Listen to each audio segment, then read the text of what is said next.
We're on Chapter 8 of The Giver by Lois Lowry.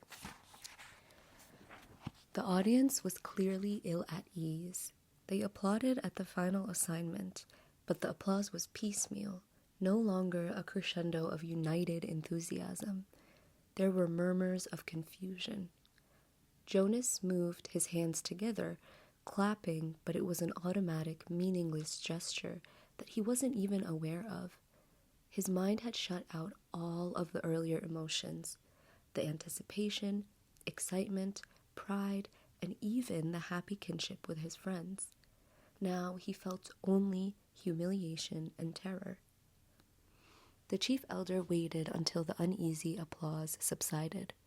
Then she spoke again. "I know," she said in her vibrant, gracious voice, "that you are all concerned, that you feel I have made a mistake." She smiled, the community, relieved from its discomfort very slightly by her benign statement, seemed to breathe more easily. It was very silent. Jonas looked up. "I have caused you anxiety," she said. "I apologize to my community." Her voice flowed over the assembled crowd. "We accept your apology," they all uttered together. "Jonas," she said, looking down at him, "I apologize to you in particular. I caused you anguish." "I accept your apology," Jonas replied shakily. "Please come to the stage now." Earlier that day, dressing in his own dwelling, he had practiced the kind of jaunty, self-assured walk that he hoped he could make to the stage when his turn came. All of that was forgotten now. He simply willed himself to stand, to move his feet that felt weighted and clumsy, to go forward, up the steps and across the platform, until he stood at her side. Reassuringly, she placed her arm across his tense shoulders. "Jonas has not been assigned," she informed the crowd, and his heart sank. Then she went on, "Jonas has been selected." He blinked. What did that mean? He felt a collective questioning stir from the audience. They too were puzzled. In a firm, commanding voice, she announced, "Jonas has been selected to be our next receiver of memory." Then he heard the gasp, the sudden intake of breath drawn sharply in astonishment by each of the seated citizens. He saw their faces, the eyes widened in awe, and still he did not understand. "Such a selection is very, very rare," the chief elder told the audience. "Our community has only one receiver. It is he who trains his successor. We have had our current receiver for a very long time," she went on. Jonas followed her eyes and saw that she was looking at one of the elders. The committee of elders was sitting together in a group, and the chief elder's eyes were now on one who sat in the midst, but seemed oddly separate from them. It was a man Jonas had never noticed before, a bearded man with pale eyes. He was watching Jonas intently. "We failed in our last selection," the chief elder said solemnly. "It was 10 years ago, when Jonas was just a toddler. I will not dwell on the experience because it causes us all terrible discomfort." Jonas didn't know what she was referring to, but he could sense the discomfort of the audience.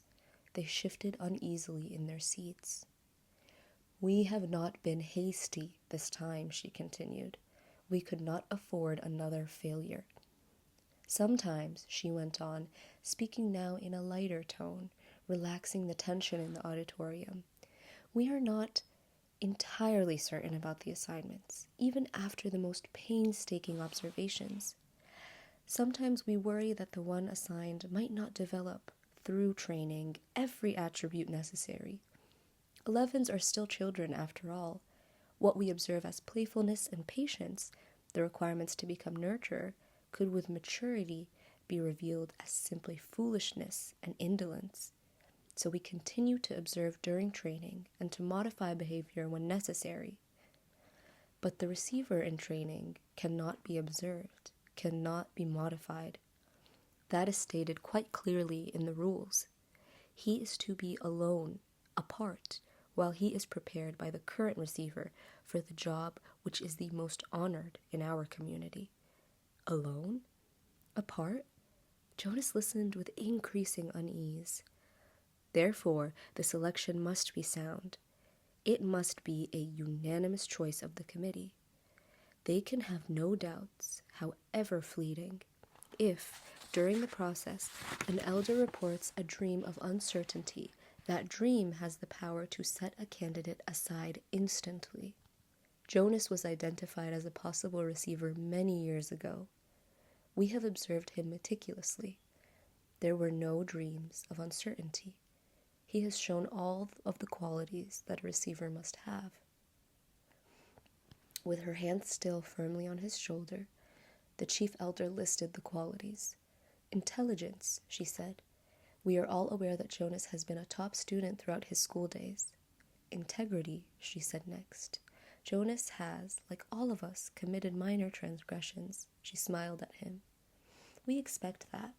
We hoped also that he would present himself promptly for chastisement, and he has always done so. Courage, she went on. Only one of us here today has ever undergone the rigorous training required of a receiver. He, of course, is the most important member of the committee, the current receiver. It was he who reminded us again and again of the courage required. Jonas, she said, turning to him, but speaking in a voice that the entire community could hear. The training required of you involves pain, physical pain. He felt fear flutter within him. You have never experienced that. Yes, you have scraped your knees in falls from your bicycle. Yes, you crushed your finger in a door last year. Jonas nodded, agreeing as he recalled the incident and its accompanying misery.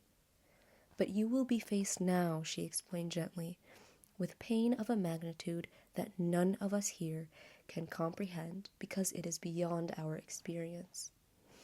The receiver himself was not able to describe it, only to remind us that you would be faced with it, that you would need immense courage. We cannot prepare you for that, but we feel certain that you are brave, she said to him. He did not feel brave at all, not now. The fourth essential attribute, the chief elder said, is wisdom. Jonas has not yet acquired that. The acquisition of wisdom will come through his training. We are convinced that Jonas has the ability to acquire wisdom. That is what we looked for. Finally, the receiver must have one more quality, and it is one which I can only name but not describe. I do not understand it. You members of the community will not understand it either. Perhaps Jonas will, because the current receiver has told us that Jonas already has this quality. He calls it the capacity to see beyond. The chief elder looked at Jonas with a question in her eyes. The audience watched him too. They were silent. For a moment, he froze, consumed with despair. He didn't have it, the whatever she had said. He didn't know what it was. Now was the moment when he would have to confess, to say, no, I can't, and throw himself on their mercy, ask their forgiveness, to explain that he had been wrongly chosen, that he was not the right one at all. But when he looked out across the crowd, the sea of faces, the thing happened again. The thing that had happened with the apple. They changed. He blinked and it was gone. His shoulders straightened slightly. Briefly, he felt a tiny sliver of sureness for the first time. She was still watching him. They all were. I think it's true, he told the chief elder and the community. I don't understand it yet. I don't know what it is. But sometimes I see something. And maybe it's beyond. She took her arms from his shoulders. Jonas, she said, speaking not to him alone, but to the entire community of which he was a part. You will be trained to be our next receiver of memory. We thank you for your childhood. Then she turned and left the stage, left him there alone, standing and facing the crowd, which began spontaneously the collective murmur of his name. Jonas. It was a whisper at first, hushed, barely audible. Jonas, Jonas. Then louder, faster, Jonas, Jonas, Jonas.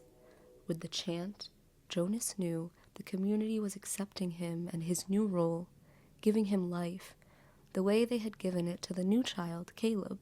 His heart swelled with gratitude and pride, but at the same time he was filled with fear. He did not know what his selection meant. He did not know what he was to become, or what would become of him.